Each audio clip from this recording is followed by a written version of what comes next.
ಇನ್ನು ಸರ್ ನೀವು ಕೂಡ ಬಿಗ್ ಬಾಸಿಂದ ಬಂದಿದ್ರಿ. ನಿಮ್ಮ ಸೀಸನ್ನು ಈ ಸೀಸನ್ ಏನು ಅನಿಸ್ತಾ ಇದೆ? ಜೆನ್ಯೂನ್ ರಿವ್ಯೂ ಹೇಳೋದಾದರೆ ಏನು ಅನಿಸ್ತು ನೋಡಿ? ಈ ಒಟ್ಟಾರೆ ಸೀಸನ್ ಅವರು ಇವರು ಫೇವ್ರೇಟ್ ಅಂತೆಲ್ಲ ಏನು ಅನಿಸ್ತು? ನಮ್ಮ ಸೀಸನ್ನು 9, ಈ ಸೀಸನ್ 11 ಅಂತ ಅನ್ನಿಸ್ತಾ ಇದೆ ನನಗೆ. ನಾವು ಹೇಳೋದಾದರೆ ನಮ್ಮ ಸೀಸನ್ ಹೇಗಿತ್ತು ಅಂತಂದರೆ ಒಂಥರ ಚೆನ್ನಾಗಿತ್ತು. ಎಲ್ಲ ಫ್ಯಾಮಿಲಿ ಆಡಿಯನ್ಸು. ಇವತ್ತು ಸಹ ನನಗೆಲ್ಲರೂ ಸಿಕ್ಕಿದಾಗ ತುಂಬ ಜನ, ನಮಗೆ ಅಂತಲ್ಲ, ಈಗ ಹೊರಗಡೆ ಎಲ್ಲರೂ ಫಂಕ್ಷನ್ಗೆ ಹೋದಾಗ, ಮದುವೆಗಳಿಗೆ ಹೋದಾಗ, ಎಲ್ಲೇ ಹೋದಾಗ ಸಾರ್ ತುಂಬ ಚೆನ್ನಾಗಿತ್ತು ಸರ್, ಈಗ ತುಂಬ ಜಗಳ ಆಡ್ತಾರೆ ಸರ್, ಹಾಗೆ ಹೀಗೆ ಅಂತ ಹೇಳಿ. ಬಟ್ ಯಾಕೆ ಅದು ನನಗೆ ಗೊತ್ತಿಲ್ಲ.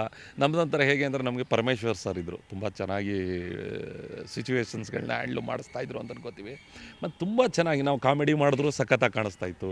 ಮತ್ತು ನಾವು ಜಗಳ ಆಡಿದ್ರು ಅದರಲ್ಲೂ ನೋಡಿ ಹೊರಗಡೆ ಹೆಂಗೆ ಮೊನ್ನೆ ನೀವು ನೋಡಿರ್ಬೋದು, ಎಂಥದ್ದು ಏನೋ ಏಯ್ ನಾಟಕ ಆಡ್ತೀಯಪ್ಪ ಅಂತೇಳಿ ಗುರೂಜಿ ನನಗೆ ಕೇಳೋದು, ಈ ರೀತಿಯ ಒಂದಷ್ಟು. ಮತ್ತು ನಮ್ಮಲ್ಲಿ ಜಗಳಗಳಿದ್ದರೂ ಅದು ಅತಿರೇಕಕ್ಕೆ ಹೋಗ್ತಾ ಇರಲಿಲ್ಲ, ಮತ್ತು ನಮ್ಮದೇ ಆದಂಥ ಒಂದು ವ್ಯಾಪ್ತಿಯನ್ನು ಮೀರ್ತಾ ಇರಲಿಲ್ಲ ನಾವು.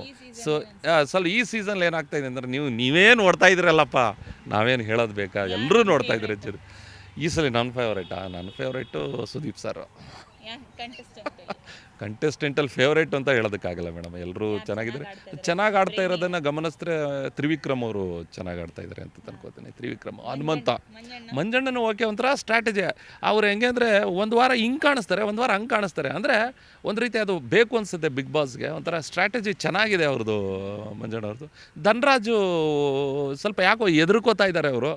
ನಾವು ಬಿಗ್ ಬಾಸಲ್ಲಿ ನಾನು ಮೊದಲನೇ 3 ವಾರದಲ್ಲಿ ಹೆದರ್ಕೋತಾ ಇದ್ನಲ್ಲ, ಸೊ ಆ ರೀತಿ ಅಯ್ಯೋ ಇದೇನಪ್ಪ ಅಂತ ಹೇಳಿ ತುಂಬ ಹೆದರ್ಕೊಂಡು ಏನೋ ಒಂದು ಕಾಮೆಂಟ್ ಪಾಸ್ ಮಾಡ್ಬೇಕಾದ್ರೆ ಇನ್ನೊಂದು ಏನು ಬೇಕು ಅಂದರೆ, ಅವ್ರು ಹೇಳೋದನ್ನೇ ಭಾಳ ನಿಖರವಾಗಿ ಧೈರ್ಯವಾಗಿ ಹೇಳ್ತಾ ಇಲ್ಲ. ನಾನು ಒಂದಷ್ಟು ಕಡೆ ನಾನು ಮಾಡಿಬಿಟ್ಟಿದ್ದೆ ನಮ್ಮ ಸೀಸನ್, ಯಾಕಂದರೆ ನಮಗೂ ಭಯ ಇತ್ತು. ಬಟ್ ಆಮೇಲೆ ಬಿಚ್ಚಿ ತೊಡೆ ತಟ್ಟಿ ನಿಂತು.